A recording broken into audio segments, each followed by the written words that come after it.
Assalamualaikum warahmatullahi wabarakatuh. Saya Selvi Suryana dengan nomor induk mahasiswa 1730802029. Dosen pengampu mata kuliah ini adalah Ibu Dwi Fitriani, SPD MSI. Hal pertama yang saya akan jelaskan adalah imunologi. Imunologi adalah ilmu yang mempelajari tentang sistem imunitas pada seseorang dan sistem respon imun terhadap agen penginfeksi atau antigen.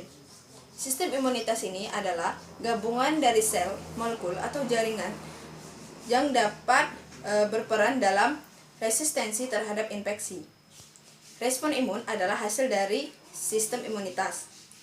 Selanjutnya, saya akan lebih membahas tentang virus COVID-19. Pengertian COVID-19 menurut Dr. Cahyono, ahli virus, adalah benda mati yang dapat hidup di media hidup. Virus ini hanya berbentuk kristal jika di udara. Virus ini juga tidak bisa hidup di suhu yang panas, air cuka, dan air asam. Namun, ada satu hal yang harus kita ketahui. Jika seseorang terjangkit virus ini yang mengeluarkan cairan ludah atau flu yang akan terkena baju, kain, ataupun meja, virus ini akan tetap hidup selama cairan tersebut belum mengering. Namun, jika cairan tersebut sudah mengering oleh sinar matahari dan hembusan angin, maka virus tersebut sudah mati.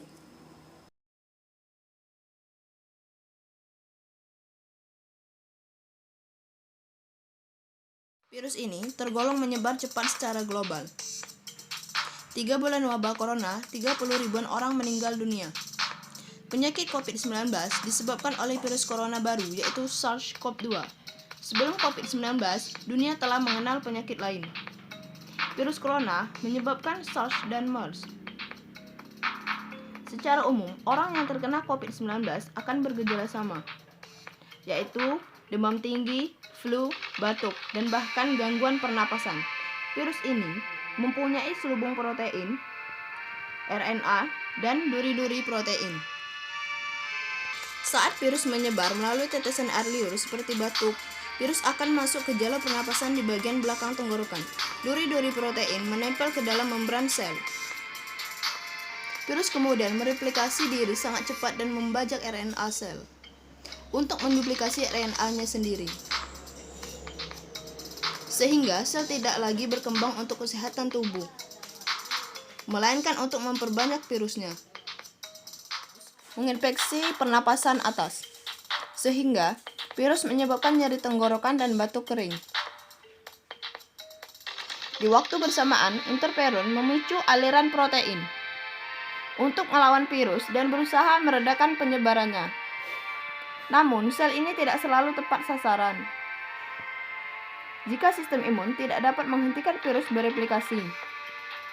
Interferon justru berisiko merusak sel secara keseluruhan. Ketika virus dapat melawan sistem imunitas di sistem pernapasan atas, proses ini akan merusak jaringan paru-paru dan membuat jaringan membengkak.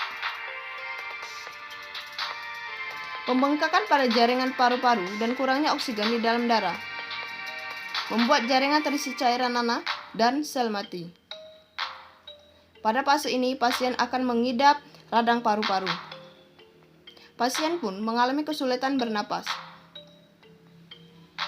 Akhirnya pasien membutuhkan alat bantu pernapasan atau ventilator.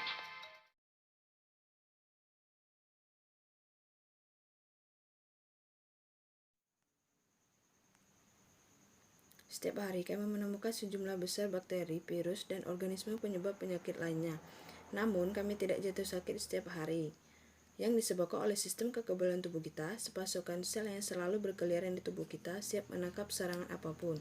Sistem imun terbagi menjadi dua, yaitu sistem imun spesifik dan sistem imun non-spesifik. Sistem imun spesifik merupakan respon imun yang didapat yang timbul akibat dari rangsangan antigen tertentu sebagai akibat tubuh pernah terpapar sebelumnya. Respon imun non-spesifik merupakan imunitas bawaan, artinya bahwa respon terhadap zat asing dapat terjadi walaupun tubuh sebelumnya tidak pernah terpapar oleh zat tersebut. Sel-sel MES ini terus mencari yang mencurigakan benda di dalam tubuh. Ketika mereka menemukan sesuatu, mereka melepaskan sinyal dalam bentuk molekul histamin. Ini mengingatkan tubuh dan darah mengalir ke area yang terdapat benda asing. Ini yang membawa leukosit atau sel darah putih yang merupakan tentara seluler tubuh kita. Tubuh akan menyebabkan reaksi kekebalan terhadap pengganggu, misalnya virus.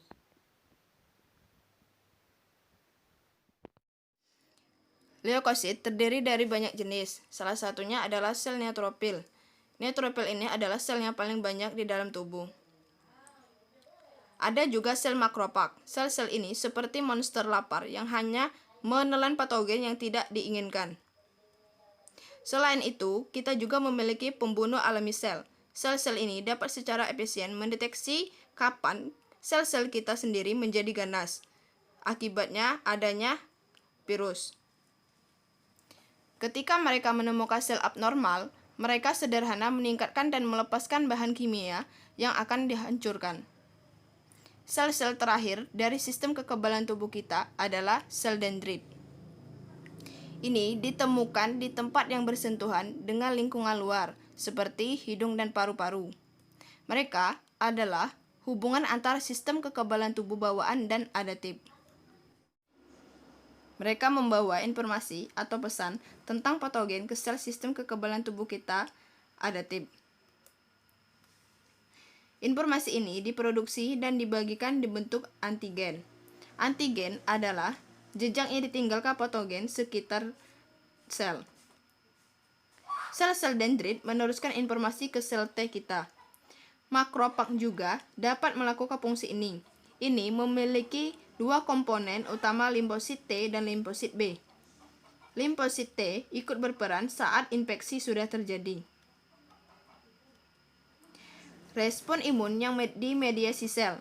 Sel B ikut bertarung, tetapi belum menyebabkan penyakit.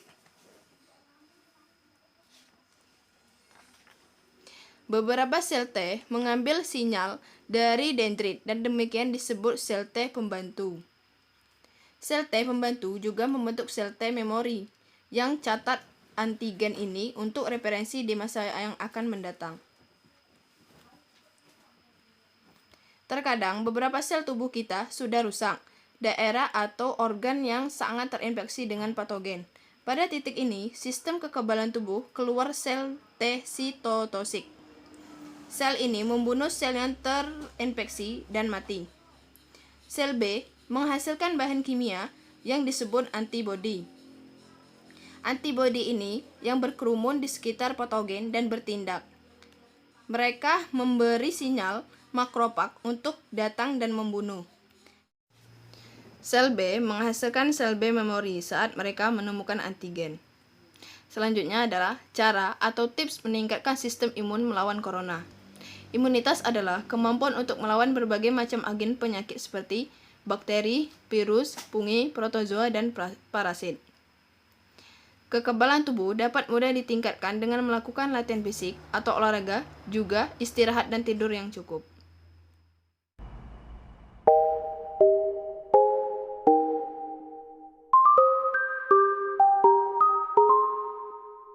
I've been hearing symphonies